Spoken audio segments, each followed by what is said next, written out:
Hey Libra, thanks for coming back and clicking on your Eclipse Tarot Energy Check-in Take 2. So this is actually the second video I've recorded for Libra for this eclipse energy. Because apparently in the first one that I uploaded, at some point in the reading, I switched to saying Scorpio. And I had just done the Scorpio reading before, and for some reason, something within the energy just got me to shift in what I was saying. And I'm not going to blame the fact that Mercury's in Gatorade again, or that I'm a Scorpio Libra cusp. I wonder where the fault really falls. I mean, I'm the one doing the recording. Of course it's my fault. But I also don't believe in fault. I don't understand the true mechanism behind it. So, in all fairness to my Libra viewers, because y'all are some of my best viewers, I'm re-recording this video, and I'm going to put this up as take 2. So you'll have the option to watch either one, watch both of them, and just see what resonates for you. Let's have fun with this. I've been laughing at myself over it. And hey, feel free to laugh at me too. It's totally fine. Yay. Yay, Libra, we did it. Anyway, thank you so much for being here. I really do appreciate you, and I really appreciate your energy. Right now, I would like us to ground in together before we start the reading. I'd like us all to take a deep breath in, filling our lungs up with all that good prana. And then we're going to breathe out all the stale, stagnant, stuck stuff that no longer serves us and that we're letting it go. So let's try that.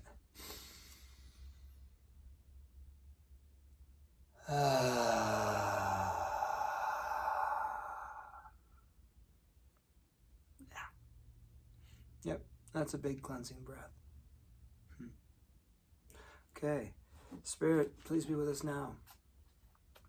What are the messages that our Libra collective should be hearing about for this eclipse energy? What are the energies that are coming in through this eclipse portal for our Libra collective? Now this is in the opposite sign of Libra. This is in Aries. It's a new moon in Aries with the sun in Aries. It's very Aries-like energy. And shadow aspects can get brought up. We also have the option to call in new energies for ourself through this, because it's Aries. Aries has that self energy to it. Now, like I said, I'm a Libra rising. My sun, it's in Aries in Western astrology. In Vedic, I'm a Pisces. And so guess what? In Vedic, this new moon is happening in Pisces, so it doesn't change anything for me. But it's our opposite sign. So my physical manifestation is in this opposition, this opposite placement to my sun, which is kind of ironic and interesting, and kind of explains why I'm always in an inner battle. There's that part of me that just wants to go, won't want to wait, and then another part of me wants to make sure everything is balanced, that everyone is going to be safe, everyone is going to get their fare, whatever it is, slice of pie,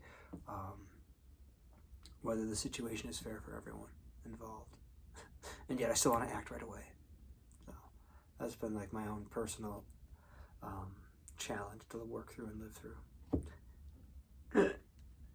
Yeah, I know the conflict between Libra and Aries pretty well because I live it internally. One part of me wants to go full speed, and another part of me is like, but is everybody getting a fair shake? Yeah. It actually can cause me to then not do anything. Just so, with that said, Libra, let's see what the energies are going to be like. We're going to do 7 chakra reading, 7 cards for the 7 chakras. We're going to do from root to crown, and then a pot of gold. I'm calling it the pot of gold. It's what's the likely outcome for us working through these energies. you know. So the pot of gold at the end of the rainbow. Clever. I actually got that from a Crystals Oracle deck that I have. They have this spread in there. I've modified it slightly, not terribly. Everything I do spiritually, I do it my own way. I don't really follow any one practice. It's never been a thing for me. And I usually don't, it's just not my way. So I've got the Thoth Tarot here. I've got a couple of the tarot decks right handy. I also have my black obsidian. See, you can see it now. Now you can't. Now you can. Now you can't. My black obsidian sphere next to me that I can gaze into it periodically. See if any images come up through the crystal ball for scrying. Yeah. All right. Let's do this thing.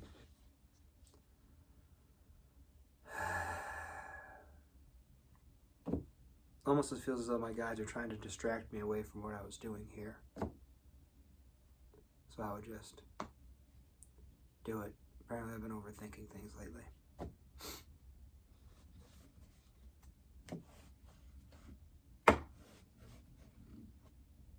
All right.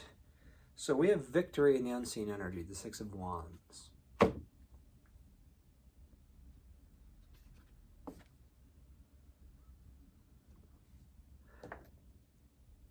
At the root chakra, our base energy is the Prince of Discs. Earth sign, masculine. This is a person card.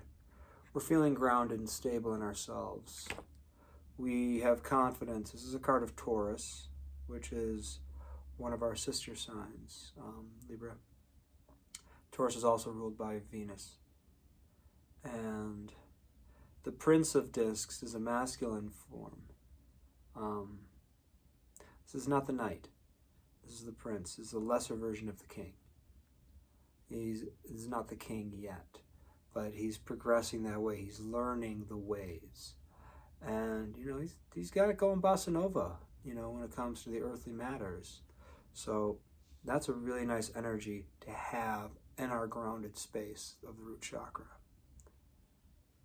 Next is our sexual energy.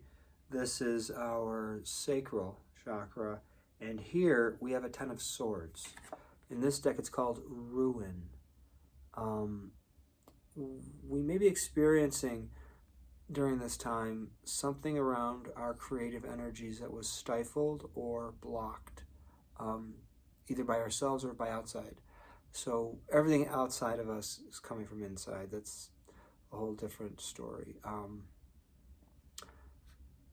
But we could be feeling betrayed around something that happened to our creative energies that we were trying to bring into the world.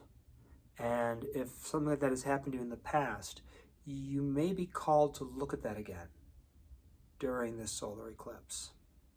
New moon energies can do that for us regardless. Then you add the power of the sun behind it, and it becomes that much more. Okay, moving up to our solar plexus, our self center, our center of ourself. We have the moon. The moon card. And this is very much a card of the mystery, of the unknown, of the unseen.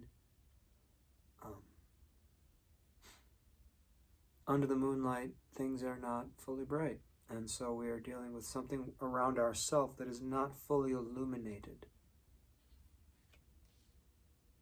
And that will be brought up to us. These are things that we can learn deeply about ourselves in this time. Like a full moon portal or a solar eclipse, new moon portal is very powerful that way.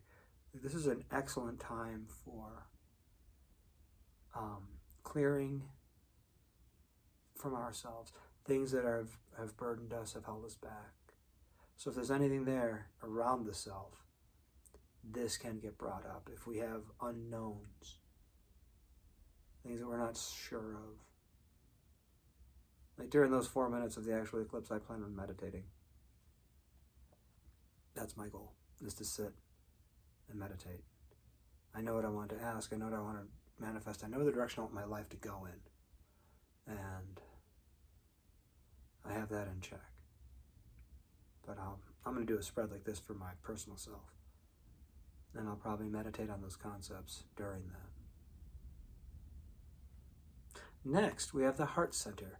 Something in us that's in our heart space that may need to be healed and forgiven. And this, we have the Seven of Wands. Valor. Seven of Wands in the heart space. Maybe a time when we won a situation, but maybe we felt we were heavy-handed in it. I don't know. Or maybe a situation where we felt we should have won, but we didn't. Seven of Wands it is a action card. It is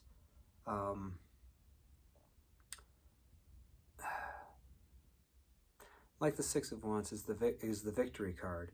Seven of Wands, a lot of people see it as there is a fight involved, but you have the high ground. You're going to win. You will overcome the situation. So, and it's a very Martian energy, very Mars-like energy to that particular card.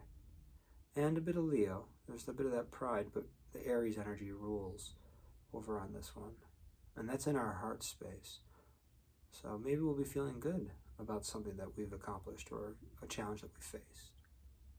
You know, not everything has to be dark and brooding and scary and sad, okay? Like this could be like a good boost that we feel. We can anchor that in and ask to ground that energy into us.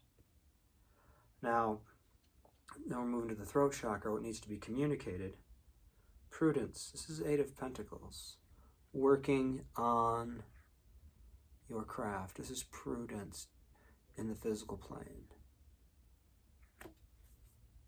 That needs to be communicated. Now we're moving into the third eye chakra. What needs to be sensed? And it's the Ace of Discs. New physical abundance. A new opportunity in the physical plane. A new job, new car, new bicycle. I prefer new bicycle to a new car myself. A new something.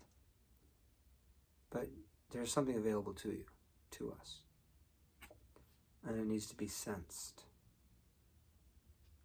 And in the crowning position, what's coming in from the higher planes? Works. Three of Discs. This is collaboration, cooperation, working towards a goal, collaborating together to achieve something. And this is being guided by our higher self. And the Pot of Gold. We go through these energies in that eclipse, and what's the likely outcome for us? Ooh, Prince of Cups. Romantic type energies coming in. Feels very good, yes. Water sign, youthful masculine energy. Very romantic, very sweet. Leads with the heart. So there could be something around that type energy for us through this. Okay, I'd like to now ask our feathered friends if they have any advice for us for this eclipse energy. Messages from the divine through the feathered friends. Spirit, what messages? It didn't feel right. Do our feathered friends want to pass to our Libras? Parrot, let go of others' thoughts and opinions. It's time to embrace who you really are. There's the feather for it. And here's the card, the parrot. Let go of what others think of you. Embrace who you really are. Well, that's what I have for you, Libras. I hope this reading, the reading resonated for you. I hope it finds you well, and the messages have something positive in them for you. Thanks for stopping by, and from my heart to yours, I'm sending you love, I'm sending you peace. Best wishes, my friends.